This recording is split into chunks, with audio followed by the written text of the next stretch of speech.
महाराष्ट्राच्या नेत्या शिवसेनेचे संपर्क प्रमुख माननीय सुषमाताई अंधारे गेल्या 3 दिवसापासून मोहोळ, बार्शी, अक्कलकोट, दक्षिण सोलापूर, सोलापूर शहर मध्य शहर उत्तर या 6 विधानसभाच्या पदाधिकाऱ्यांच्या बैठकीसाठी आल्या होत्या.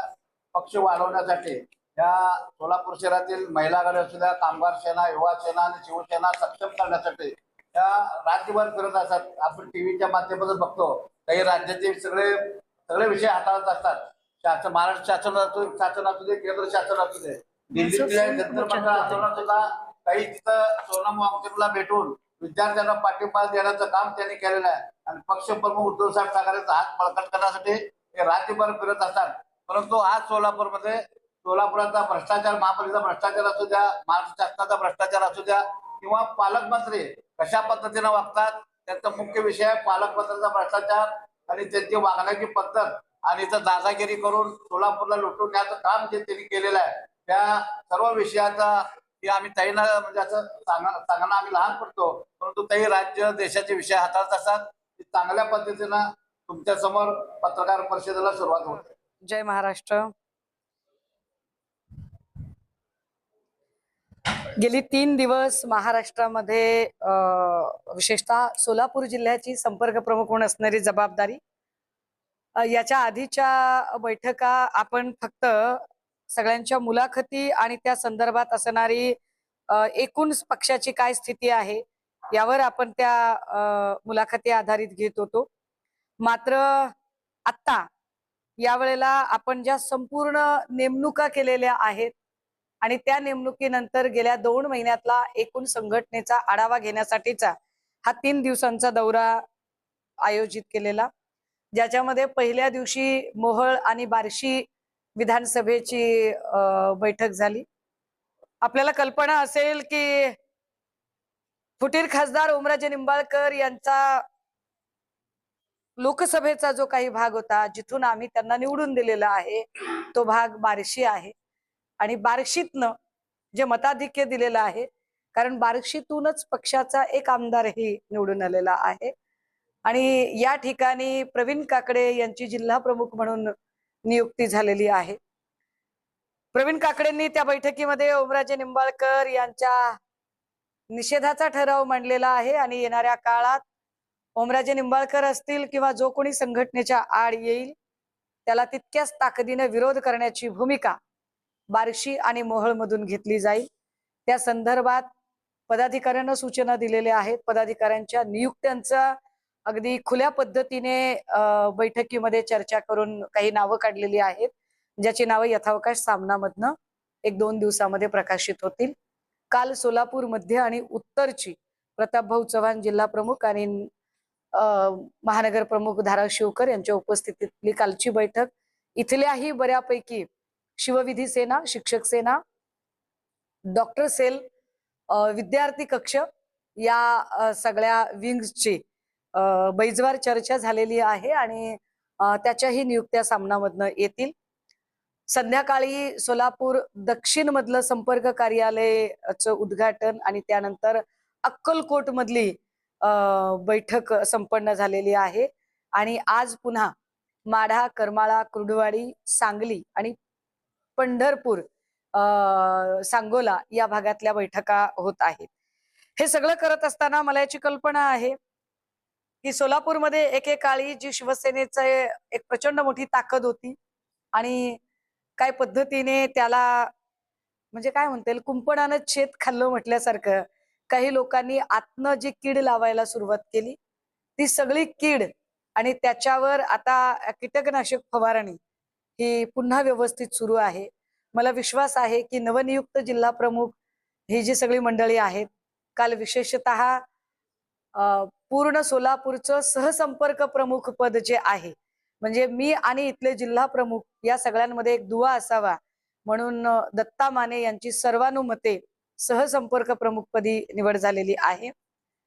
सोलापूर मधल्या अनेक विषयांवर येणाऱ्या काळात जे उपक्रम केले जाणार आहेत त्यातलं महत्वाचं की रामरक्षा आंदोलन, की ज्या लोकांनी म्हणजे जी भाजपा ना खाऊंगा ना खाने दूंगा म्हणत होती, त्या भाजपाने सर्वसामान्य लोकांना तर लुटलंच लुटलं, परंतु देवालाही लुटायला ही माणसं कमी पडत नाहीयेत. ज्या पद्धतीने राम मंदिरातल्या दानपेटीची चोरी झाली आणि या दानपेटीच्या चोरीवर एकही जण तोंड उचकटत नाही, ज्यांना जात आणि धर्मामध्ये भांडणं लावणं फार सोपं वाटतं आणि त्यासाठी हिरिरीने ते पुढे येतात. कधी लव जिहादचा मुद्दा घेऊन येतात, कधी ओबीसी विरुद्ध मराठ्याचा मुद्दा घेऊन येतात, कधी आरक्षण उपवर्गीकरण समर्थनार्थ आणि आरक्षण उपवर्गीकरण विरोधात असे मुद्दे ते घेऊन येतात. मात्र राम मंदिर, ज्या राम मंदिराच्या प्रश्नावर या लोकांनी भावनिक करून सत्ता काबीज केली, त्या राम मंदिरातल्या दानपेटीच्या चोरीबद्दल हे लोक बोलत नाहीत. ते रामरक्षा आंदोलन येणाऱ्या काळामध्ये पक्ष मोठ्या प्रमाणात सोलापूरमध्ये राबवेल आणि सगळ्या विधानसभा निहाय हे रामरक्षा आंदोलन सगळीकडे होईल. त्या संदर्भातली जवळपास सगळी मांडणी काल झालेली आहे. यथावकाश त्याच्या तारखा आपल्या समोर जाहीर केल्या जातील. या जिल्ह्याची संपर्क प्रमुख या नात्यानं एका महत्वाच्या मुद्द्याकडे मी आपल्या सगळ्यांचं लक्ष वेधलं पाहिजे. काही दिवसांपूर्वी शिवसेना उद्धव बाळासाहेब ठाकरे पक्षाचे नेते सन्मान्य संजय राऊतजी यांनी काही भूमिका मांडली. खर तर या भूमिकेमध्ये पालकमंत्री जयकुमार गोरे यांचं तसं काही मध्ये बोलायचं काही कारण नव्हतं. पण तरीही जयकुमार गोरेंनी कारण नसताना काही विधानं केली जी अत्यंत अप्रस्तुत होती, अव्यवहार्य होती आणि ती प्रासंगिक तर अजिबातच नव्हती. पण कदाचित आता सगळ्या भाजपमध्ये एक ट्रेंड आहे, नॉइझी गँगमध्ये भरती होण्यासाठी सगळे डेस्परेटली प्रयत्न करत आहेत. जो जितका वाह्यात बोलेल कदाचित फडणवीस त्याला तितक्या लवकर जवळ करतील असा एक ट्रेंड आमदारांमध्ये चालू आहे. त्यामुळे प्रत्येक जण वाह्यात बोलण्याची स्पर्धा करत आहे. आमदारही वाह्यात बोलत आहेत, खासदारही वाह्यात बोलत आहेत, शब्दांचं चयन वाह्यातपणे करताहेत आणि मग हे जे चयन आहे जे अतिशय वाह्यात पद्धतीने चालतं, मग त्याच्यामध्ये गोरेंनी कारण नसताना बोलणं, त्यामुळे त्याला राऊत साहेबांनी जशास तसं उत्तर दिलं. आता राऊत साहेबांनी जेव्हा उत्तर दिलं त्यावेळेला भाजपचे सगळे लोक म्हणाले हे काही बरोबर नाही राव, म्हणजे ही असभ्य भाषा आहे. पण आता आमची अडचण काय आहे माहितीये का, जैसा देश वैसा भेस, ज्याला जी भाषा कळते त्या भाषेत बोललं पाहिजे. म्हणजे समजा आता जर मला कानडी येत नाही आणि काही जर पत्रकार कानडी भाषेतले असतील, मी कानडी भाषेचा आदर करणाऱ्यांपैकी आहे, पण मला कळत नाही तर ते कदाचित माझ्याशी मराठी भाषेतच कळते आणि त्याला अमुक कळत नाही तर मी कदाचित त्याच्याशी इंग्रजी भाषेत बोलेल, अजून कुठल्या भाषेत बोलेल. ज्याला जी भाषा कळते त्या भाषेत आपण त्याच्याशी बोललं पाहिजे. त्यामुळे पालकमंत्री जयकुमार गोरे यांना जी भाषा कळते त्या भाषेमध्ये बोलायचा प्रयत्न केला. आता मग पुन्हा काही जण म्हणतील ताई तुम्ही भाषेचं समर्थन करताय का? नाही नाही, मी समर्थनाच्या वगैरे भानगडीत पडत नाही. त्यांना कोणती भाषा कळते, कारण त्यांच्या तोंडी तीच भाषा असते आणि म्हणून मी आपल्याला जरा ती भाषा काय आहे ती सांगितली पाहिजे. एक व्हिडिओ आपल्या सगळ्यांच्यासाठी खास मी ठरवून आणलाय.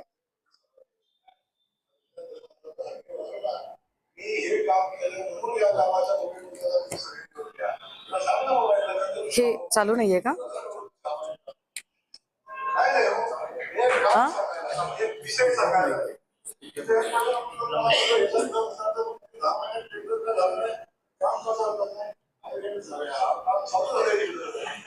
ही भाषा आहे जयकुमार गोरेंची.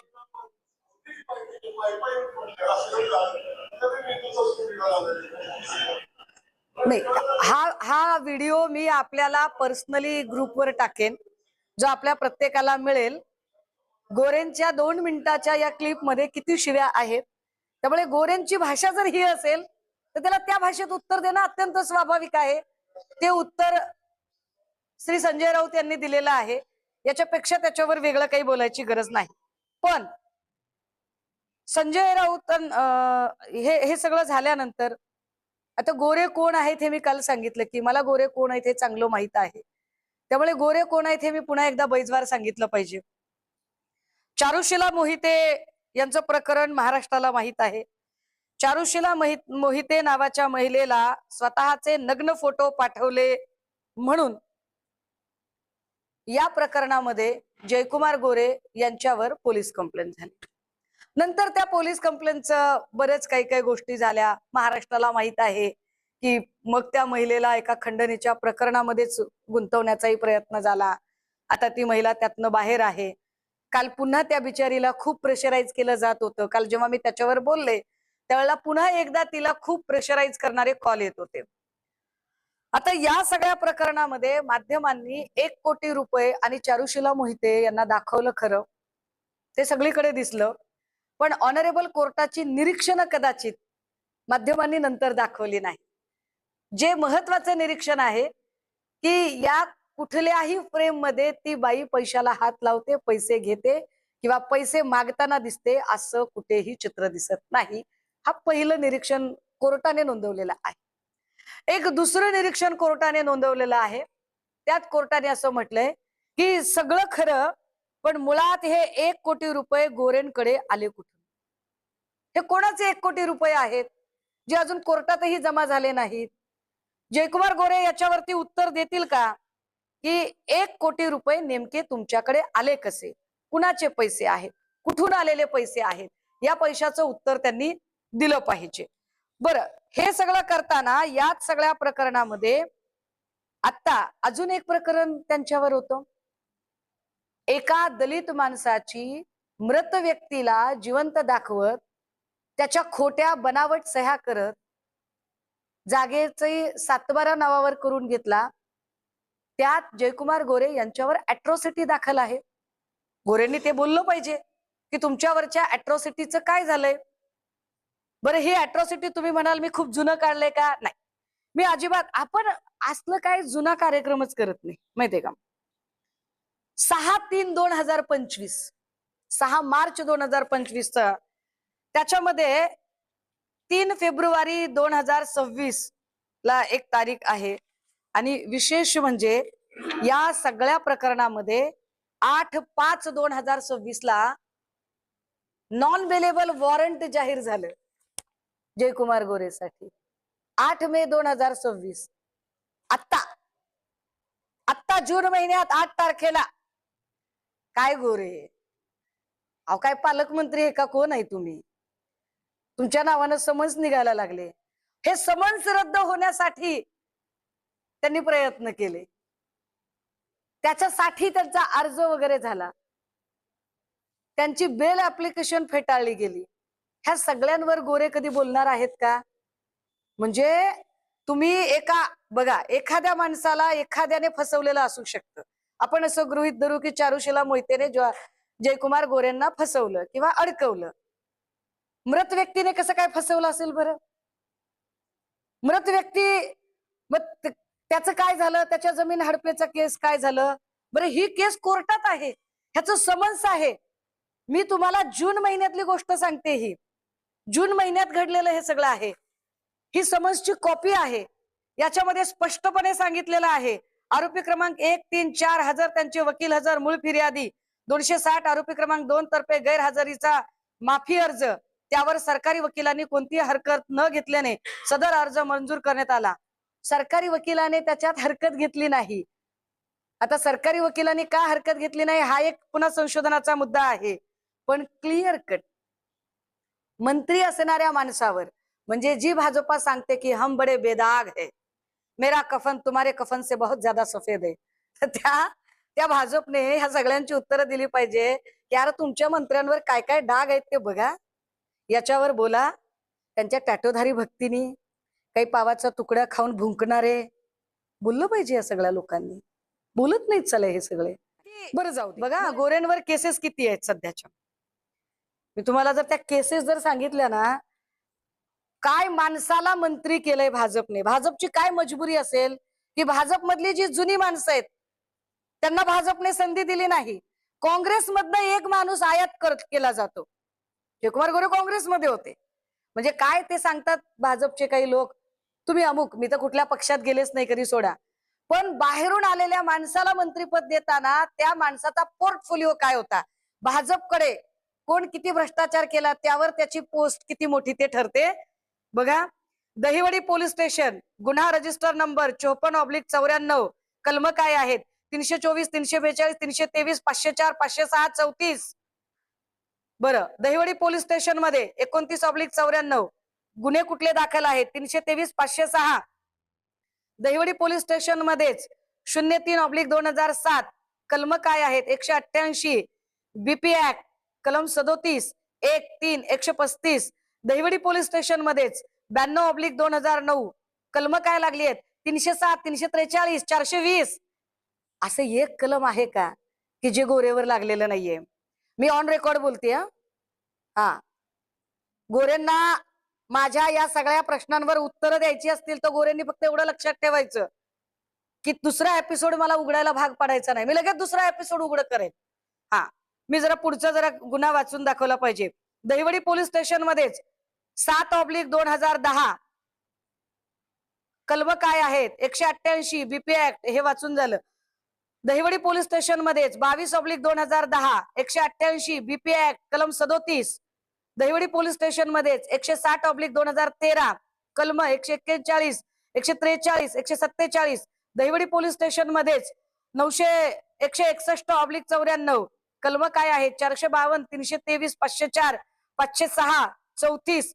दहिवडी पोलीस स्टेशन मध्येच 39/2015 कलम काय आहेत? 143 147 148 149 326 312 313 504 506 427 353.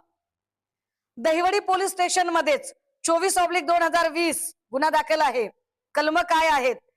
143 147 149 452 506.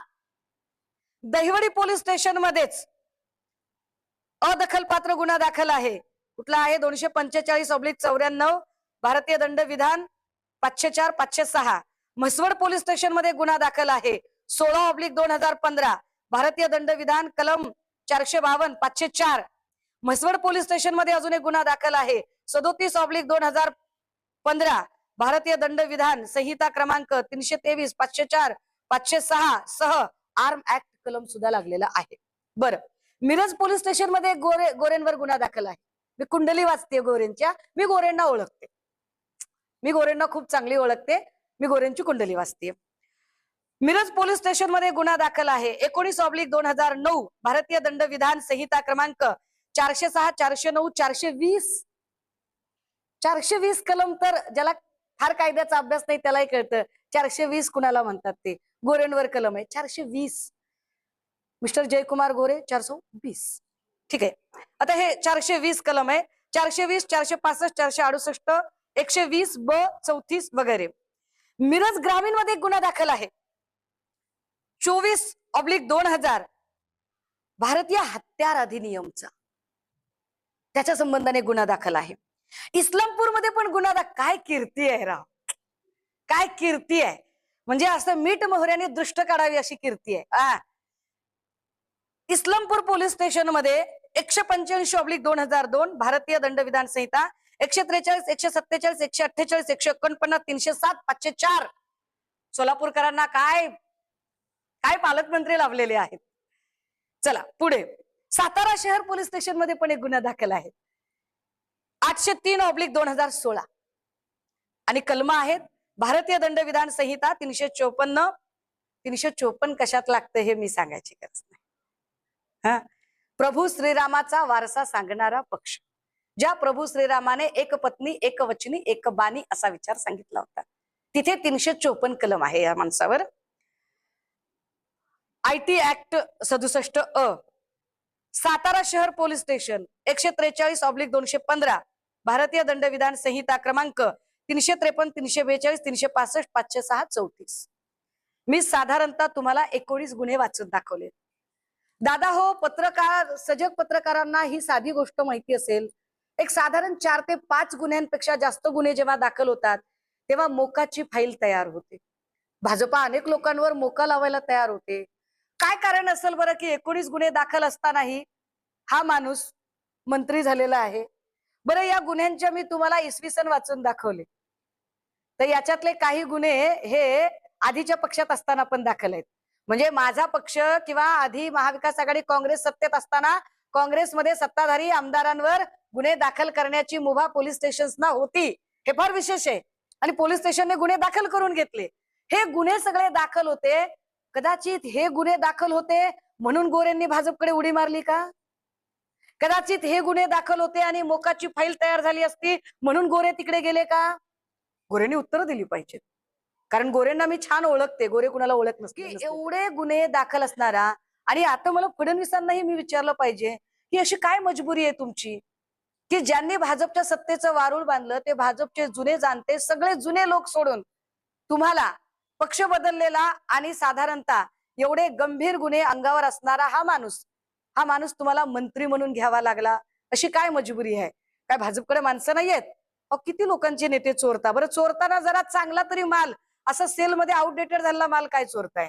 चला मी जरा पुढचा एक महत्वाचा मुद्दा सांगितला पाहिजे. माझ्या हातात एक अजून एक FIR आहे. या सगळ्यांच्या कॉपीज आहेत बरं का. मी फक्त मोबाईलवर नाही, या सगळ्या प्रत्येकाचं मी जे बोलले त्या प्रत्येकाचं डॉक्युमेंट आहे. ज्यांना डॉक्युमेंट पाहिजे त्यांना PDF फाईल द्यायला मी तयार आहे. मी पुराव्याशिवाय कधीही बोलत नाही. कोरोना काळ आला आणि कोरोना काळमध्ये काहीही संबंध नसताना भाजपने एक आवई उठवली की पेडणेकर ताई आणि सगळ्यांना परेशान करायचा प्रयत्न केला. त्यांच्याकडे मार्केटिंगची फार मोठी यंत्रणा आहे. परंतु भाजपाला जरा ह्याचा आरसा दाखवणं गरजेचं आहे की जयकुमार गोरे यांचं जे छत्रपती शिवाजी एज्युकेशनल इन्स्टिट्यूट आहे त्याचं मायनीमध्ये एक मेडिकल कॉलेज आहे. या मायनीतल्या मेडिकल कॉलेजला एक काय म्हणता येईल त्याला कोविड सेंटर दिलेलं होतं. ज्या कोविड सेंटरमध्ये रुग्णांचा मोफत उपचार व्हावा अशी अपेक्षा होती, पण तो रुग्णांचा मोफत उपचार न होता काय केलं याच्यामध्ये? तर परत एकदा सांगितलं पाहिजे की जुलै 2024 ला मायनी मेडिकल कॉलेजमध्ये, आणि मी आता याच्या मागे लागणार आहे गोरे, मी याच्या मागे लागणार आहे. मी हे नुसतं प्रेस पुरतं काढलेलं नाही. कोरोनामध्ये एक कोविड सेंटर दिलं होतं. हे कोविड सेंटर अधिग्रहित केलं होतं सरकारने. सरकारने अधिग्रहित केलेल्या कोविड सेंटरला औषधं आणि स्टाफ सरकारने पुरवलेला होता. पण असं असताना सुद्धा गोरेंनी एक वेगळं अग्रीमेंट दाखवलं. अग्रीमेंट काय दाखवलं? महात्मा फुले जन आरोग्य योजनेचे MCO म्हणजे मेडिकल चीफ ऑफिसर श्री कुंभार यांच्या सोबत आम्ही अग्रीमेंट केलेलं आहे स्वतंत्रपणे. सरकारकडे एक वेगळा अकाउंट नंबर असताना पत्नीशी संबंधित असणारा अकाउंट नंबर कोविडची बिलं उचलायला गोरेंनी दिला. मी हे सप्रमाण कागदोपत्री केव्हाही दाखवायला तयार आहे. बरं, हे सगळं झालं आणि मग हे सगळं बनावट प्रकरण. गोरे एवढ्यावर थांबले नाही. गोरे म्हणजे एकदम ते लट्टू मुत्यानाचा रिलय ना त्या पद्धतीने काय केलं बघा. 1 जानेवारी 2025 ला कोविड सेंटरला एक माणूस मेला. मायनीच्या कोविड सेंटरला 1 जानेवारीला एक माणूस मेला. पण गोरे म्हटल्यावर काय लट्टू मुत्याना स्वामी. 2026 ला जो माणूस 1 जानेवारी 2025 ला मेला होता, 10 फेब्रुवारी 2025 ला 1 महिन्यानंतर तो माणूस बिल उचलायला जिवंत झाला. त्याच्या नावाने बिल उचललं गेलं. आणि असं बिल हे एक बिल मी दाखवते, अशी साधारणतः 223 बिलं उचलली गेली. ही 223 बिलं जेव्हा उचलली तेव्हा देशमुख नावाच्या एका माणसाने माहिती अधिकारखाली सगळी माहिती मागवली आणि संबंधित व्यक्तीवर गुन्हा दाखल झाला पाहिजे असं म्हटलं. आरोपी क्रमांक 1 जयकुमार गोरे, गुन्हा दाखल झाला पाहिजे. पोलीस स्टेशनने गुन्हा दाखलच करून घेतला नाही. आता त्याने का गुन्हा दाखल करून घेतला नाही तोही सस्पेन्स सांगते. त्याने गुन्हाच दाखल करून घेतला नाही म्हणून ऑनरेबल हायकोर्ट कडे ते गेले. 156 खाली सेक्शन कोर्टला गेले असते, पण ते हायकोर्ट कडे गेले आणि हायकोर्ट कडून 206 प्रमाणे त्यांनी एक ऑर्डर काढली. ती ऑर्डर ती यायची होती की बाबा हा गुन्हा दाखल झाला पाहिजे. त्याच्या आधीच गुन्हा दाखल झाला आणि गुन्हा दाखल होताना जुजबी काही लोकांची नावं घेतली गेली. पण विशेष या सगळ्या चौकशीत एक गोष्ट कळली की जानेवारी 2025 ला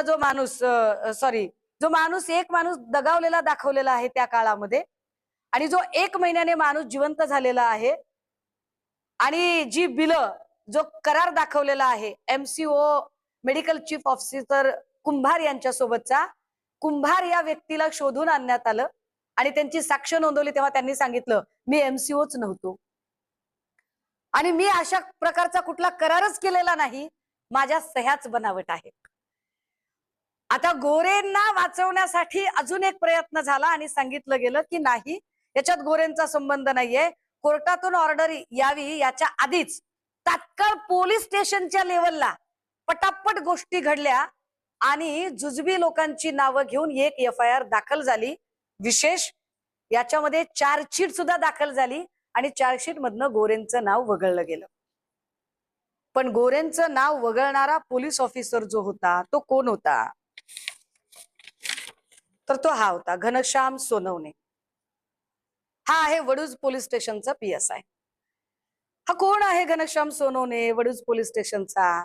तर बघा, ज्याने जयकुमार गोरेंचं नाव वगळलंय त्याने गुरुपौर्णिमेला ही पोस्ट केली आहे आणि याच्यात लिहिलंय, आभाळ लागत माया तुझी आम्हावरी राहू दे. PSI वर आभाळ लागत माया तुझी. काय कसली माया करायची असेल बरं? सब मोह माया आहे. ही कोणती माया होती ही घनश्याम सोनवणेला ही पोस्ट करावी लागली? आता PSI घनश्याम सोनवणे, माझी इच्छा नसताना तुम्ही रडारवर आलाय आणि मला याच्यावर उत्खनन करावं लागेल. याच्यातनं तुम्हाला कळलं असेल की का कोविडच्या प्रकरणामध्ये तक्रार झाली नाही किंवा का हायकोर्टमध्ये प्रकरण चालू असतानाच या सगळ्यांमध्ये जी चार्जशीट दाखल झाली त्या चार्जशीट मधनं गोरेंचं नाव वगळलं गेलं. पण नाव वगळलं म्हणजे गोरे सुटले असं नाही. अजून वरच्या कोर्टात अपील झालेली आहे, अजून प्रकरण चालू आहे आणि मी हे सगळं ऑन रेकॉर्ड ऑन पेपर बोलत आहे. आता हे एवढं सगळं चालू असताना गोरेंचा व्यवसाय काय? गोरेंकडे असं काय आहे बरं की एवढ्या कोट्यावधीच्या गाड्या आहेत, सगळं आहे. मगाशी प्रताप भाऊ सांगत होते, खरं तर आम्हाला सेंटर पॉइंटला का थांबावं लागावं? रेस्ट हाऊस मिळणे हा आमचाही अधिकार आहे, विश्रामगृह मिळालं पाहिजे आम्हाला. पण आम्हाला सोलापूर विश्रामगृहामधून असं कळलं की सोलापूर विश्रामगृहातले जे 2 सूट आहेत ते फक्त आणि फक्त पालकमंत्र्यांच्या साठीच आहेत. पालकमंत्र्यांनी त्याचं इंटेरियर डिझाईन वगैरे सगळं करून घेतलंय. एकीकडे मोदी काटकसरीने वागा वगैरे सांगतायत, परंतु गोरे साहेबांनी मात्र चांगले 10 कोटी रुपये खर्च करून 2 सूट अतिशय सुंदर पद्धतीने करून घेतलेत. मी पत्रकारांना वेगळं सांगायची गरज नाही, चांगले माहित असतील. आता त्या सूटचा वापर कोणत्या कोणत्या कारणासाठी काय काय केला जातो तो गोरे साहेबांना माहिती, त्याच्यावर आम्ही काही फार बोलणार नाही. पण नेमकी गोरेंची प्रॉपर्टी वाढली कशी यावरही माहिती अधिकार टाकला होता. मी कालच म्हटलं की मी अजिबात उत्खननात जात नाही, पण मग तुम्ही असं हे करायचं नाही.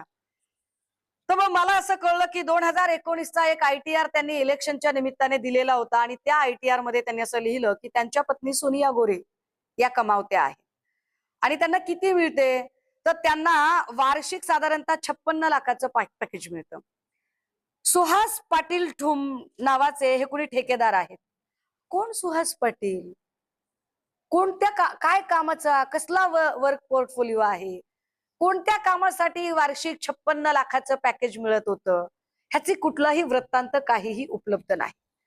माझी अपेक्षा आहे की गोरे या सगळ्या प्रश्नांची उत्तरं देतील, कारण गोरे साहेबांना चुनुकदार कामगिरी करण्याची लहर आली होती.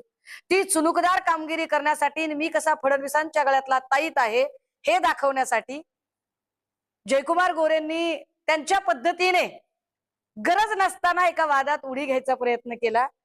तर आता इतकी उडी घेतलेलीच आहे और अगर इतना शहादत देने का शौक है ही आपको, तर आता या सगळ्या प्रश्नांची उत्तरं मी पुढच्या दौऱ्यात सोलापूरला येईपर्यंत जयकुमार गोरे देतील अशी मला अपेक्षा आहे.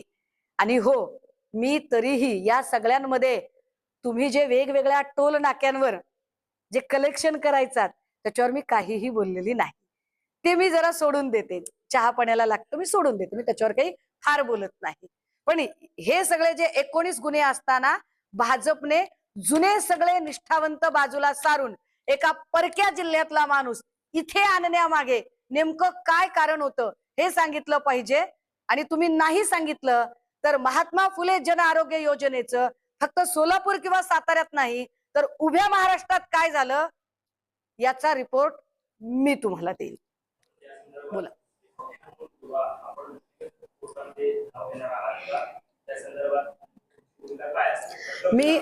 मी आता जे काही आरोप हे आरोप नाहीत दादा. आरोप कशाला म्हणतात?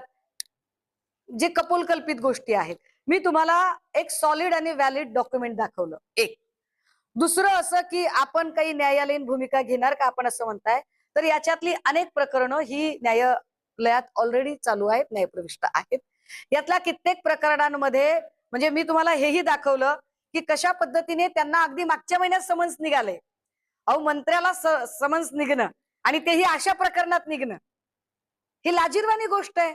चळवळीतल्या केसेसमध्ये समन्स निघाला मी समजू शकते, परंतु अशा एवढ्या गंभीर गुन्ह्यांमध्ये जर एका भाजपच्या मंत्र्याला समन्स निघत असेल तर हा मंत्री पालकमंत्री पदावर राहण्याच्या योग्यतेचा आहे का?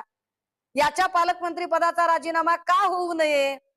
का याचं पालकमंत्री पद घेतलं जाऊ नये? भाजपच्या दुसऱ्या चांगल्या लोकांना द्या ना, भाजपच्याच लोकांना द्या. कारण तुम्ही काही शिंदेना देणार नाही, तुम्ही शिंदेच्या कोपऱ्याला गुळच लावणार आहात आणि शिंदेची लोक तुम्ही वाजंत्री म्हणूनच फक्त सोबत घेणार आहात. ह्याच्या पलीकडे त्यांना काही फार किंमत तुम्ही देणार नाहीत, हेही स्पष्ट आहे. पण तुमच्या भाजपच्या तरी जुन्या जाणत्या लोकांना द्या, एवढं साधं म्हणणं आहे आमचं. बोला. आपल्याच पक्षातील पदाधिकाऱ्यांनी जे आहे त्या किती आरोप करतात की हा शब्द वापरलेला. मला वाटतंय तो म्हणजे त्यांनी कुणी शब्द वापरला मला काही माहित नाही.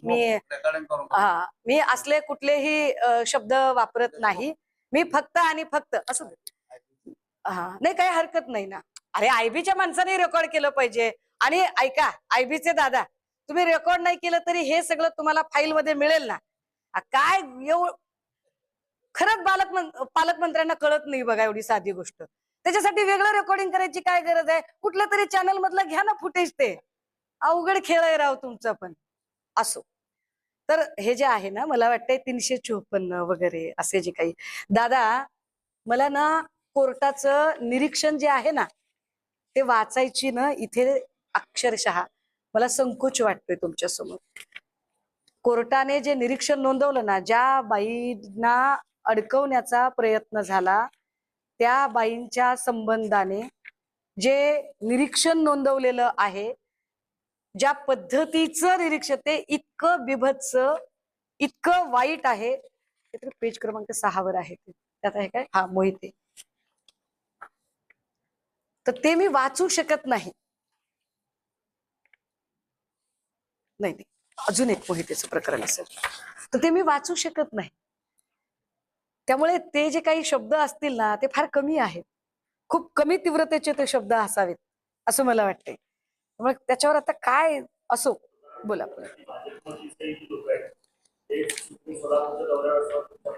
हो, आता बघा ना, काल मी तुमच्याशी बोलत होते. मी काल म्हटलं की मी उद्या बोलते दादा तुम्हाला. मी का म्हटलं? कारण मला एकाने सांगितलं होतं की ताई मी तुम्हाला संध्याकाळी सगळी डॉक्युमेंट देतो. मी तर अख्खा दिवस बिझी होते.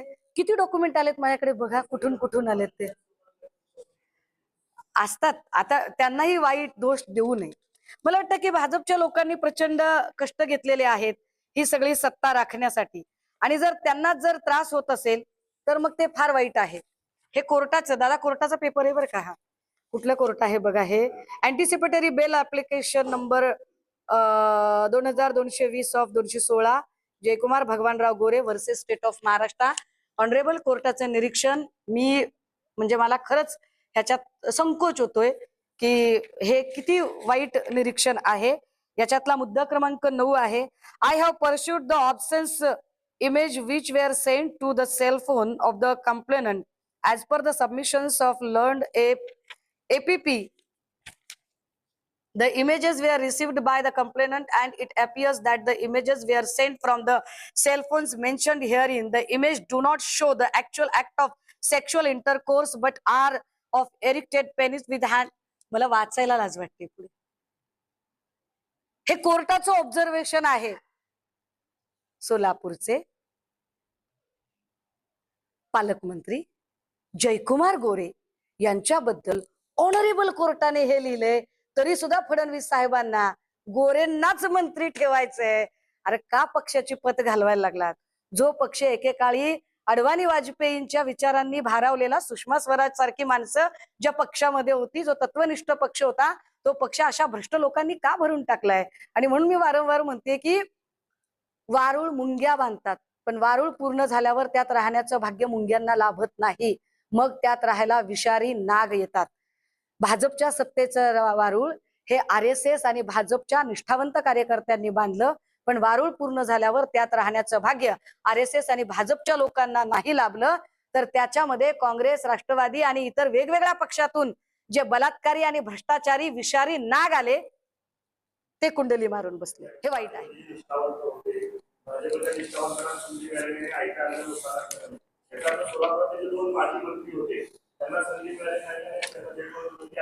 बघा मला सोलापूरमध्ये सॉरी नाही नाही नाही असं असं काही स्वतःवरून स्वर्ग गाठू नका. पण ही परिस्थिती फक्त इथेच आहे का? ही परिस्थिती सगळीकडे आहे ना. आता केशव उपाध्ये सारखा जुना जाणता माणूस, तो माणूस ढकलला जातो आणि पैशापासरी असणारी काही लोक निव्वळ काहीतरी नॉइझी गँग म्हणून अशी माणसं पुढे येतात. हा जुने विरुद्ध नवेच संघर्ष आहे ना सगळा. ह्या सगळ्यांमध्ये जर आपण जर विचार केला तर कितीतरी असे भाजपचे चांगले चांगले लोक आहेत की ज्या लोकांना संधी मिळाली नाही, आणि नव्याने आलेले जे लोक आहेत जे बाहेरच्या पक्षात, जुनी लोक फक्त सतरंजा टाकतायत, या बसा गुळ पाणी घ्या, आणि जे नवीन आहेत ते आयते ताटावर बसलेले आहेत. तर साहजिक आहे की जुन्या लोकांमध्ये खदखद निर्माण होऊ शकते. ग्रामीण विकासासारखं राज्यातलं मोठं काम या पालकमंत्र्याकडे आहे.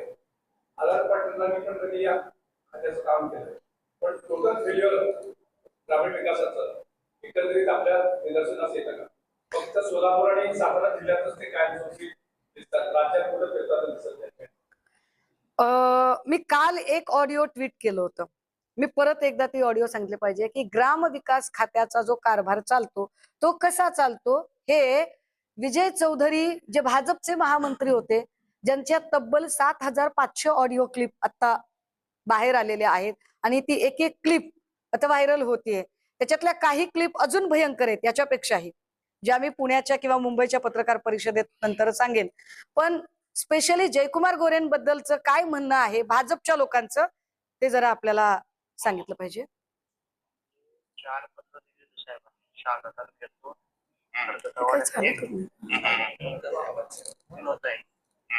दत्तपत्र घेऊन गेलो ग्रामविकास मंत्री जयकुमार गोरे साहेब 15चा निधी मिळावा आणि यांची तयारी करत होता 10% प्रमाणे पैसे गोळा केले रोड करणे.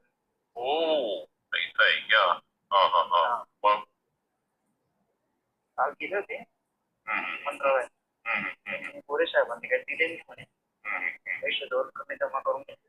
अच्छा ओके ओके. आता ही खूप मोठी क्लिप आहे. आता मला सांगा दादा की हे भाजप महामंत्री विजय चौधरी आणि विजय चौधरींचा कार्यकर्ता यांची आहे. याच्यावर FIR दाखल झाली आहे बरं का. जयकुमार गोरेंच्या बद्दल चर्चा चालू आहे. तो कार्यकर्ता सांगतोय भाजप महामंत्र्यांना की साहेब फडणवीस साहेबांना सांगा ना गोरे आपल्या कामाला 10% मागतायत, असं तो कार्यकर्ता सांगतोय. बघा म्हणजे फडणवीस साहेब आम्ही निष्कलंक वगैरे तर नाही हो.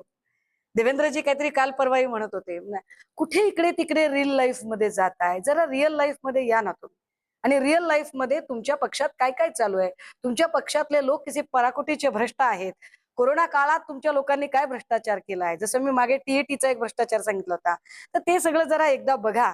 आणि तुम्ही आमच्यावर आरोप करताना मी पुन्हा एकदा सांगते की शिवसेनेच्या लोकांबद्दल बोलताना जरा त्यांनी जपून बोलायचं, कारण तुम्ही एक वाक्य जरी बोललात तर मी अख्खी बखर तुम्हाला शोधून दाखवेन, बखर काढेन मी पूर्ण. सोलापूर विश्रामगृहाचा जे 2 सूट आहेत ते 2 सूट सतत का बंद असतात याचं सोलापूर जिल्हा अभियंत्याने सुद्धा उत्तर द्यायला पाहिजे. नियोजन मंडळामध्ये मी 1.5 कोटी करतो ना, 1.5 नियोजन मंडळ ते प्रत्येक ठिकाणी आरामासाठी जागा असली पाहिजे ना. नियोजन मंडळाच्या तिथे 1.5 कोटीचं, इकडे 2 कोटीचं, थकतात लवकर ते. अजून काही थोडा आवाज काय काय राष्ट्रवादीने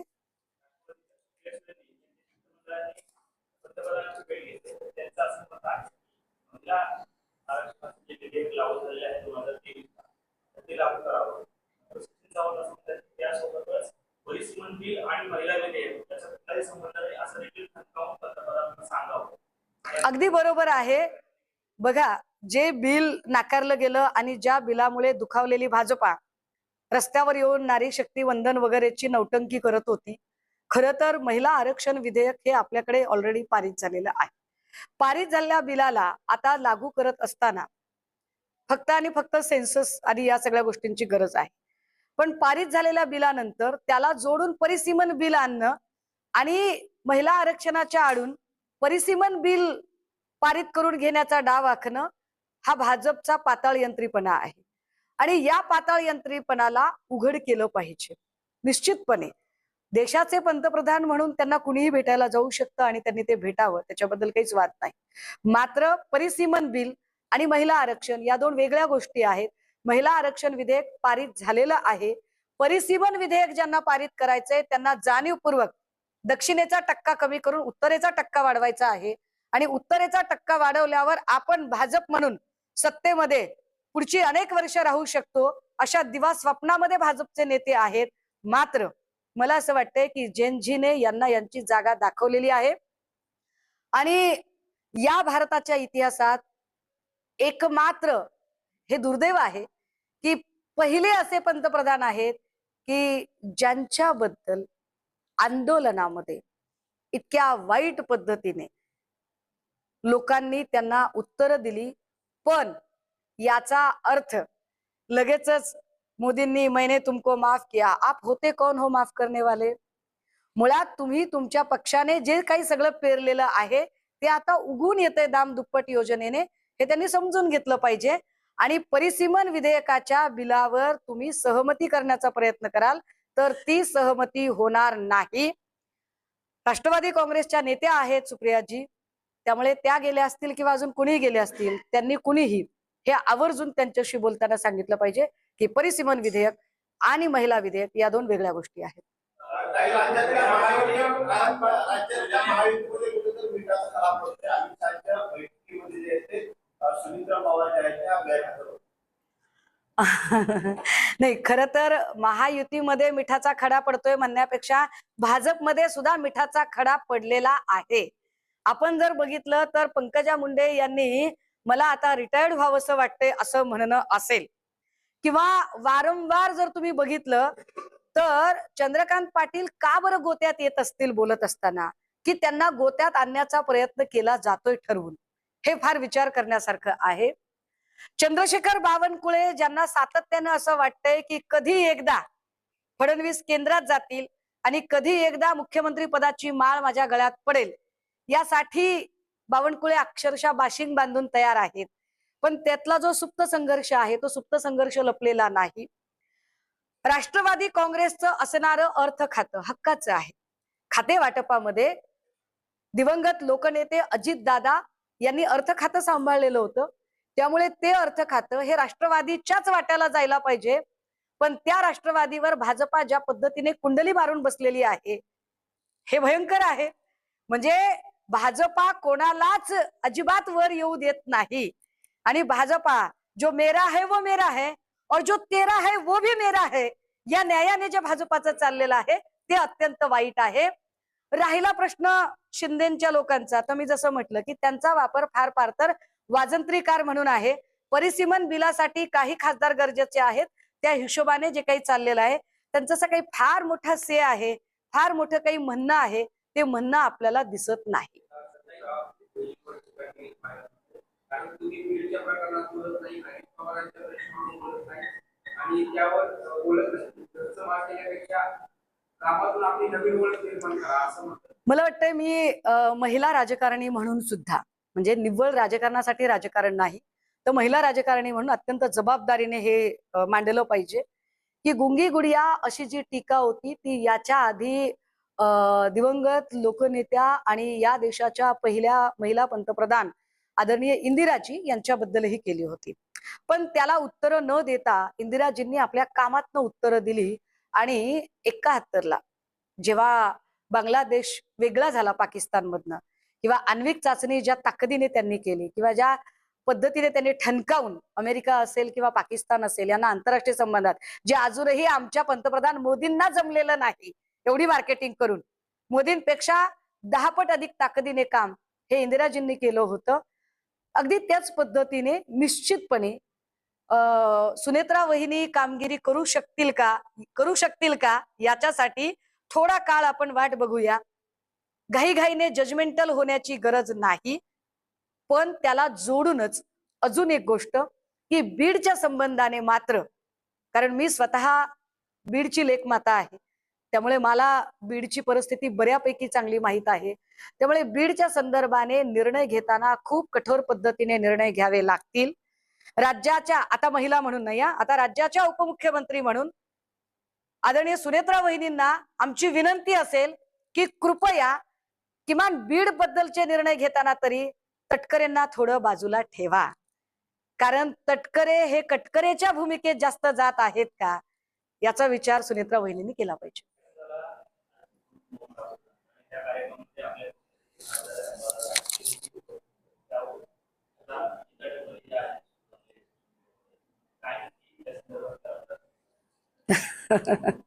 मला असं वाटतंय की या सगळ्या संदर्भाने एकतर काय जेनजीशी संवाद असल्यामुळे काही असू शकतं. नेमकं त्या निमंत्रणाचे कंगोरे काय ते मला माहीत नाहीत. मात्र मी जरा पक्षप्रमुखांशी या संदर्भात निश्चित, कारण मला वाटतं की मी इकडे असतानाच तिकडे तो एक दौरा चालू होता, त्यामुळे मी इतकी माझ्या सोलापूरच्या दौऱ्यात व्यस्त आहे की तिकडचे मला काही फारसं माहित नव्हतं. मी निश्चित माहिती घेते आणि आपल्याशी बोलते त्यावर. अरे जाऊ दे यार, ऐका ना प्लीज, जरा काहीतरी राव, दर्जा राखाव नका. या या या असल्या काही याच्यावर मला काही बोलायची इच्छा नाही. बाकी अजून काही? हा,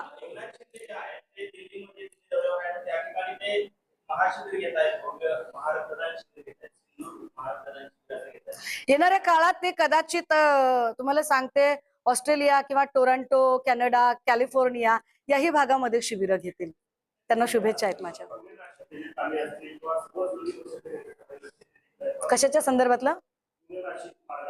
हा हा हा,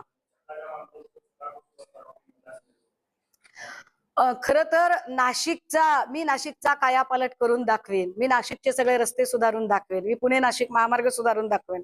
अशा सगळ्या वल्गना राज्याच्या मुख्यमंत्री श्रीयुत देवेंद्रजींनी केलेल्या होत्या.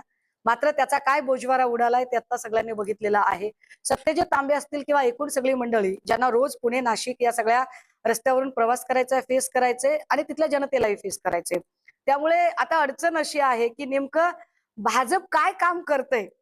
आम्ही इतके रस्ते बांधले, अहो रस्ते बांधले, पण त्याची गुणवत्ता किती आहे ती गुणवत्ता पण एकदा तपासली पाहिजे. कारण त्या रस्त्यांना जर पुन्हा खड्डे पडत असतील, मिसिंग लिंक तर झालंच झालं. मिसिंग लिंकवर आत्ताही त्याचे फुटेज दाखवू शकते. आता सुद्धा तिथे क्रेन लागलेले आहेत. आत्ताही अर्ध्या रस्त्यामध्ये पिंप वगैरे लावून ठेवलेली आहेत.